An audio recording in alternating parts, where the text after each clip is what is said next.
Vous n'imaginiez pas vous lancer dans l'aventure d'un achat sans passer par cette étape, j'espère, car c'est le point clé pour la réussite de votre projet immobilier.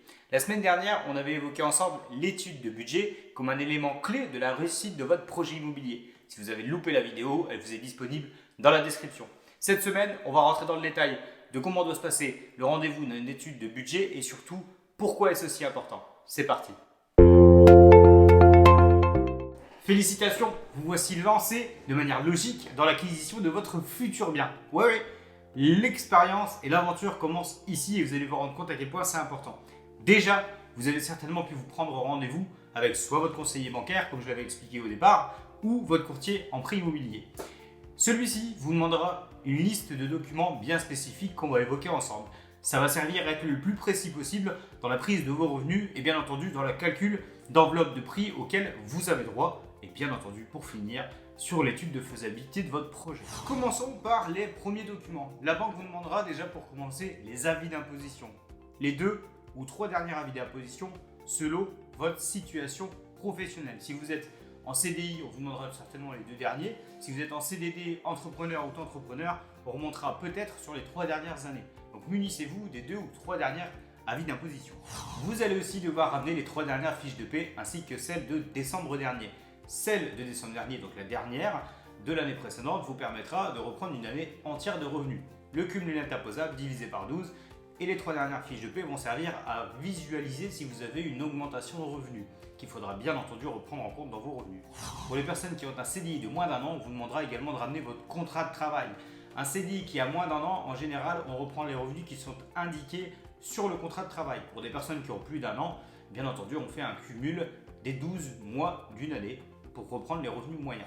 Pour les CDD, c'est pareil. On va vous demander de vous ramener les contrats de travail que vous avez au moins depuis ces 3 dernières années, puisque c'est un peu comme pour les auto-entrepreneurs ou les entrepreneurs, on va faire un calcul sur 3 ans pour voir si votre activité est constante. Alors quand on est en CDI, c'est en général pas un souci, puisqu'on sait qu'il n'y aura pas de frein jusqu'à une durée indéterminée, comme le contrat l'indique. La suite qui vous sera demandée, ce sera les 3 derniers relevés de compte. Le conseiller bancaire ou le courtier va simplement vérifier qu'il n'y ait pas de soucis dans la gestion de vos comptes. Les incidents, les commissions d'intervention, les rejets, les impayés, ça peut vraiment être des choses qui peuvent réduire à la baisse vos chances d'avoir un accord de financement. Donc parfois, il est plus judicieux de patienter, d'avoir 3 relevés de compte nickel avant de lancer les démarches financières. La prochaine étape, c'est le détail de vos crédits en cours. Les crédits immobiliers, les crédits auto, les crédits étudiants, les crédits consommation, renouvelables, les leasing voitures également.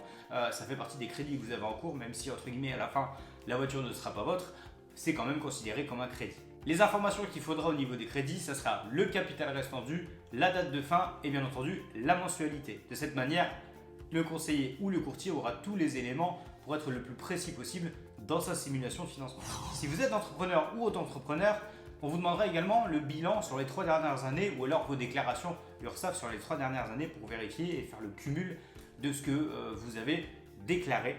Bien entendu, si vous êtes salarié, entrepreneur, on vous demandera les bilans pour vérifier que votre société elle soit prospère et tout se passe bien et on vous demandera les revenus que vous avez et que vous prenez dans votre entreprise. Attention, toutes les informations et la liste des pièces que je vous ai données ne constituent pas un dossier complet. C'est juste le moyen de vérifier la capacité d'endettement que vous avez et justement de pouvoir sortir une étude de financement relativement précise.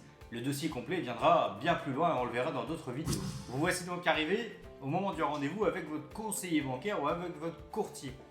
Comment ça va se passer? Vous allez déjà pouvoir donner des informations sur votre profil, bien entendu, vos noms, vos prénoms, vos dates de naissance, et également sur votre situation actuelle. Est-ce que vous avez des enfants? Êtes-vous en union libre, célibataire, pacsé ou marié? Alors monsieur, révisez bien vos dates parce qu'on vous les demandera.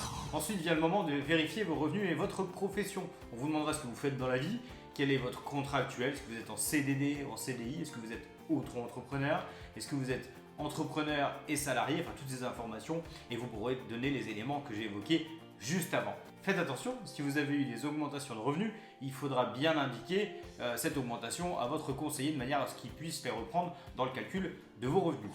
Si vous êtes pro, on vérifiera vos bilans sur les 3 dernières années plus les revenus que vous êtes en capacité de vous prendre. Si vous êtes auto-entrepreneur, on fera le cumul des 3 dernières années par rapport au chiffre d'affaires et bien entendu il y aura un abattement qui sera mis en place puisque votre chiffre d'affaires n'est pas représentatif des revenus que vous allez percevoir. Selon votre domaine d'activité, il y aura un abattement de tel ou tel pourcentage. Pour les CDD et les intérims, ça va fonctionner un peu de la même manière. On va simplement vérifier que votre activité continue dans le temps, au moins sur les 3 dernières années. C'est pour ces raisons qu'on va vous demander au moins un recul en termes d'avis d'imposition ou de salaire, de contrat de travail sur les 3 dernières années, et on vérifiera sur votre contrat de travail actuel quels sont vos revenus.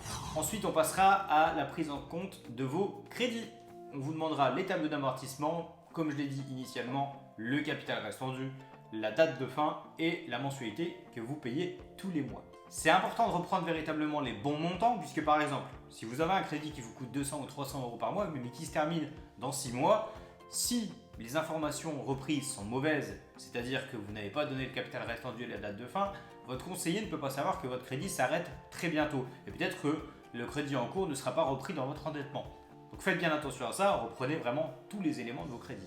Ensuite, on passe au moment de la simulation de financement. C'est peut-être le moment le plus intéressant pour vous parce que c'est là où vous allez pouvoir échanger directement avec votre conseiller sur le souhait que vous avez en matière de financement. Vous allez pouvoir lui évoquer la mensualité que vous souhaiteriez rembourser, sur quelle durée plus ou moins. Enfin voilà, vraiment laisser libre accès à votre imagination par rapport à ce que vous souhaiteriez rembourser sur votre crédit immobilier. Ce rendez-vous, c'est un moment d'échange. Il est important que vous puissiez prendre confiance en votre interlocuteur, sinon vous risquerez de rester sur la réserve, de ne pas forcément poser les questions qui vous semblent parfois un petit peu légères, mais pour le coup qui peuvent être vraiment importantes et qui peuvent soulever d'autres informations qui vous permettraient de mieux comprendre comment fonctionne un prêt immobilier et surtout comment aborder votre achat futur de votre maison ou de votre appartement. Vous allez donc pouvoir ressortir avec une simulation de financement. Dans cette simulation de financement, vous allez retrouver le prix d'acquisition du bien, bien entendu, les différents frais qui vont s'appliquer à votre achat immobilier. En premier lieu, les frais de notaire, les frais bancaires, frais de garantie, frais de dossier, peut-être les honoraires de courtage si vous passez par un courtier. Et on pourra également établir la mise en place d'un apport si vous souhaitez mettre un apport. Là-dessus, vous allez retrouver la durée de votre prêt, la mensualité, assurance incluse. Bien entendu, faites attention que la simulation de financement prenne en compte les assurances, qu'elles soient à 100%, 50-50.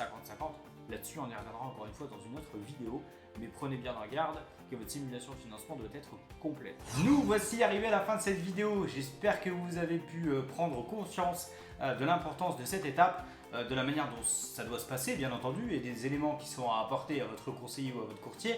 Si vous voyez que votre interlocuteur ne demande pas tous les éléments que je vous ai demandé aujourd'hui, faites attention puisque vraiment pour pouvoir faire une étude précise et avoir un avis sur la faisabilité de votre projet, c'est vraiment des éléments qui sont importants à reprendre. La semaine prochaine, on passera sur une nouvelle vidéo. Vous savez, toutes les semaines, une nouvelle vidéo sur le projet immobilier. N'hésitez pas à vous abonner à la chaîne, activer les notifications en cliquant sur la petite cloche et à mettre un petit j'aime tout simplement si la vidéo vous a plu.